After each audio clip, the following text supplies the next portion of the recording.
So hello everyone, আসসালামু আলাইকুম। আজকে আমি রিভিউ করবো Realme C75।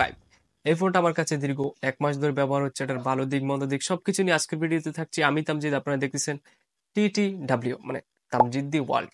এই ফোনটার স্পেশালিটি হচ্ছে যে কোনো ধরনের ফানি টানি ঢুকে না। আমরা 1 মাস ধরে ফোনটা ব্যবহার করতেছি, ফানি টানি একেবারে ঢুকার কোনো চান্স নেই।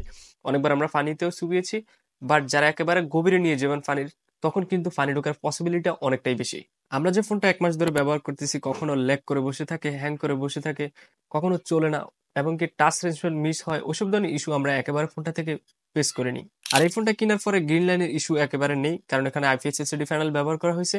আপনার ফোনটা মানে গ্রিন লাইন ইস্যু থেকে সেফ থাকবে।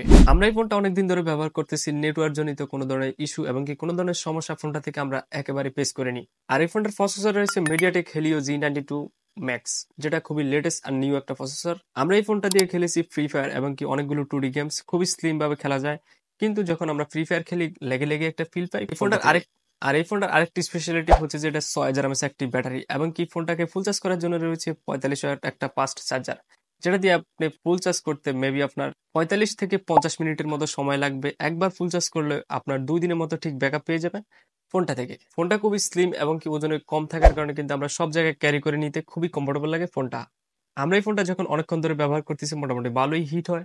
যারা হিট ফোন ব্যবহার করতে কষ্ট হয়, তারা এই ফোনটাকে স্কিপ করাটাই সব থেকে বেটার।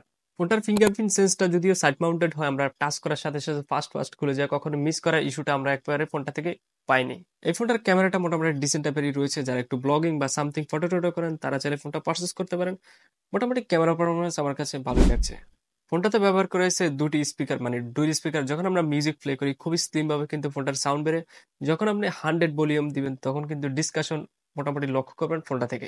এই ফোনটা তারাই কিনবেন যারা পানি ঢোকার পসিবিলিটি অনেকটাই বেশি, এবং কি যাদের একটু লং ব্যাটারি ব্যাকআপ দরকার এবং কি ফাস্ট চার্জার দরকার, তারা এই ফোনটা পারচেস করতে পারেন। এবং কি যারা একটু 2D গেম টেম খেলেন, সামথিং ফটোশট টট করেন, তারাও চাইলে এই ফোনটা পারচেস করতে পারেন। তবে প্রসেসরটা যদি MediaTek Helio G100 যদি দেওয়া যেত, তাহলে কিন্তু আমরা গেমিং পারফরমেন্স আরো একটু দুর্দান্ত পেতাম ফোনটা থেকে। তো আজকের ভিডিও পর্যন্ত, দেখা হবে নেক্সট কোনো ভিডিওতে। ভালো থাকবেন, অনেক বেশি ভালো। আল্লাহ হাফেজ।